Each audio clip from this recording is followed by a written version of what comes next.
Fadlu Davids, kocha wa Raja Casablanca, bado anaendelea kuwatafuta Simba. Wamekuwa wakihusishwa na wachezaji tofauti wa Simba Sports Club.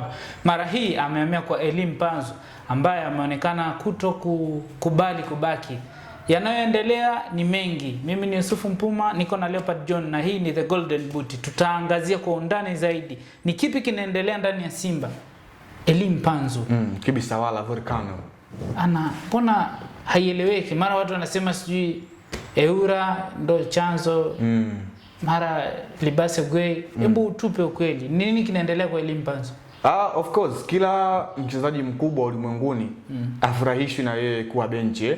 Kila mchezaji mkubwa lazima. Kwa hiyo unataka kuniambia Eura anaenda kumweka Mpanzu benchi? Yeah, of course, ndicho ambacho kinaonekana. By the way, performance ambayo Anseti Oura ameonyesha jana katika mchezo dhidi ya Mashujaa FC, lakini pia upande wa pili kwa Libase Gwe, ni wazi kwamba nafasi ya Elie Mpanzu kwenye kikosi kuwa regular starter, kwa sababu umeona Mpanzu kwenye timu alikuwa improve kitu kwa siku za hivi karibuni alikuwa anafanya kazi kubwa, lakini kwenye mafanikio ya timu kwa ujumla hicho kitu kilikuwa hakionekani. Trust me, ambacho kimemwonyesha Simba lakini bado hajaondoka. Kilimwonyesha Simba ni nani? Jean Charles Ahoua. Yeye mwenyewe naye pia alikuwa afurahishwi na kutokuwa regular starter. Yaani kila mchezaji ulimwenguni afurahishwi na yeye kukaa bench kwenye kikosi cha kwanza na kukosa nafasi. The same hata kwa Elie Mpanzu, yeye mwenyewe anaamini kwamba ni regular starter material.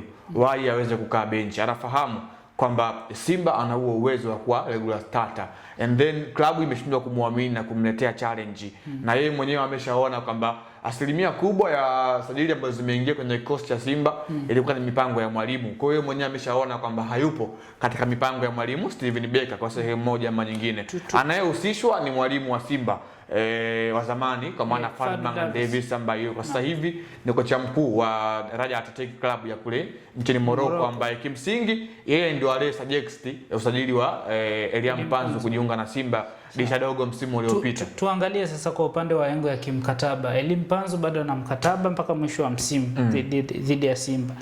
Yeye inavyosemekana ametoa option mbili.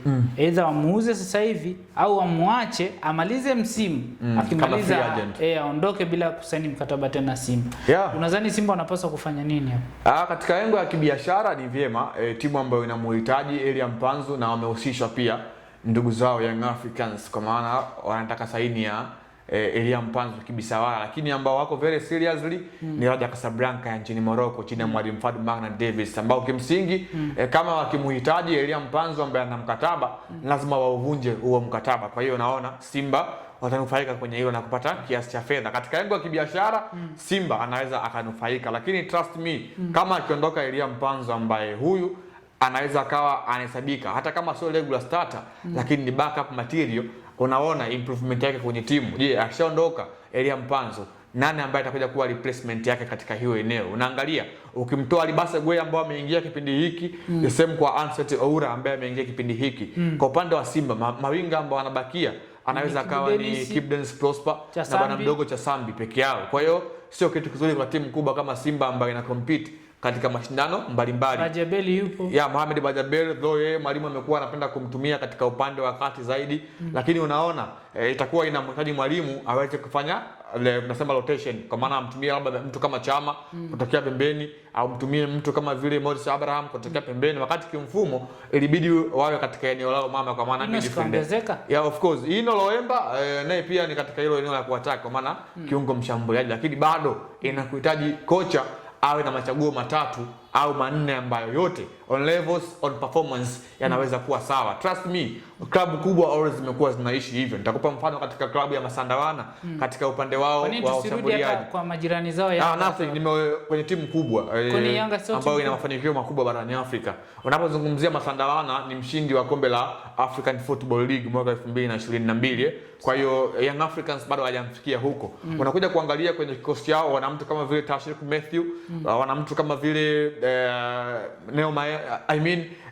Tapelo Morena katika hilo eneo, wana mtu kama vile Tembaz Wane katika hilo eneo la wingi wa pembeni. Ukiangalia hawa wote katika eneo la kushambulia, ubora wao umekuwa unadhihirika siku hadi siku. Ndio timu kubwa always zimekuwa zinaishi hivyo kwa kiasi fulani. Kwa hiyo Simba, hata kama basi ikitokea kweli kwamba Elia Mpanzu dili lake la kubaki Simba limeshindikana, inabidi waingie tena sokoni kuanza kutafuta winga mwingine, hata kama ni mzawa ambaye atakuja kukava nafasi ya Elia Mpanzu, ili mwalimu awe ana machaguo zaidi ya moja kwenye upangaji wa kikosi chake, kwa sababu timu kubwa lazima iwe na wachezaji wenye ubora ama wenye uwezo wa hali ya juu, kwa sababu wao wenyewe wana compete katika mashindano mengi. Kwa hiyo inamhitaji mwalimu aweze kuwapumzisha wachezaji wake kiutimamu wa mwili, lakini pia wale wengine ambao wamekuwa hapati nafasi nao pia waingie kwenye mifumo ya mwalimu. Kwa hiyo kama Simba akimwacha Elia Mpanzu, inabidi waangalie njia nyingine bora ya kufanya ili mradi pengo la Elia Mpanzu ndani ya Simba liweze kuzibwa. Tuangalie kwa upande mwingine, hawa Raja wamekuwa wakihusishwa na wachezaji mbalimbali, lakini tumekuwa tukiona sajili zao kwamba hazifanikiwi.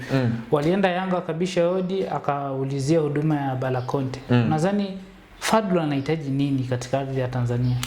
Of course, kila kocha ambaye anatambua thamani ya mchezaji lazima atamtafuta sokoni. Ndio maana tumeona mwalimu wa Simba pia Steven Becker amekuwa ana struggle kuwapata wale ambao anawafahamu katika eneo la uchezaji. Ndio maana tumeona mtu kama vile Ismaila Toure ameingia kwenye kikosi cha Simba, kwa maana kocha anamfahamu uwezo wake, lakini pia kiwango chake, na aidha anamfahamu katika kuingia kwenye mfumo moja kwa moja. Kwa hiyo kila mwalimu ukiona anapush kupata mchezaji wa aina fulani, basi anaamini huyo mchezaji anaweza akaingia kwenye mifumo yake hasa na kumpatia kile ambacho kwenye timu kinakosekana kwa sehemu moja ama nyingine. So kama mwalimu Fadlu Davis ambaye ni kocha mkuu wa Raja Casablanca anahitaji saini ya mchezaji fulani, basi ni wazi kwenye klabu yake aina ya huyo mchezaji hana, anahitaji kutoka kwa mchezaji huyo ambaye yupo kwenye timu nyingine. Ndio maana amekuwa ana struggle, lakini hawa wachezaji wanakuwa kwenye timu nyingine wamekuwa wanaheshimu mikataba yao na ile klabu ambao wamekuwa wanaitumikia. Kwa ndio maana unaona inakuwa ngumu, lakini kocha pengine anapeleka mapendekezo kama ulivyozungumza kwa Musa Balakonte, alikuwa anahusishwa na ilikuwa ni pendekezo la mwalimu Fadlu Davis tangia akiwa na klabu ya Simba. Watu wakasema kwamba wamefanya umafia na kumchukua Musa Balakonte. Kwa hiyo unaona bado mwalimu Fadlu Davis ameendelea kuwa karibu na ligi kuu ya NBC Premier League na kufuatilia baadhi ya wachezaji ambao binafsi yake alikuwa anawahusudu kwa sehemu moja ama nyingine. Tumeona alikuwa anahusishwa pia na Fabrice Ruamba Ngoma kujiunga na Raja Casablanca ambao wameshawahi kupita pia katika upande mmoja au mwingine, lakini bado kuna viungo wengine ambao wamekuwa wanahusishwa. Kwa hiyo hii ni kawaida kwenye mpira na imekuwa inatokea mara kwa mara. Tuangalie Man United, Bruno Fernandes, Barcelona, Lamine Yamal, Mamelodi Sundowns, Mokoena. Sawa. Azam FC, Faisal Salum, Young Africans, Pacome. Simba ni nani? Bado taje jina moja, Simba ni nani? Bado mapema. Kuna mtu kama vile Chama ambaye ana ufalme ndani ya Simba, ameshafanya makubwa akiwa na Simba. Ufalme ulikuwa ni wa nani? Elia Mpanzu kibisa. Binafsi yangu naamini hivi.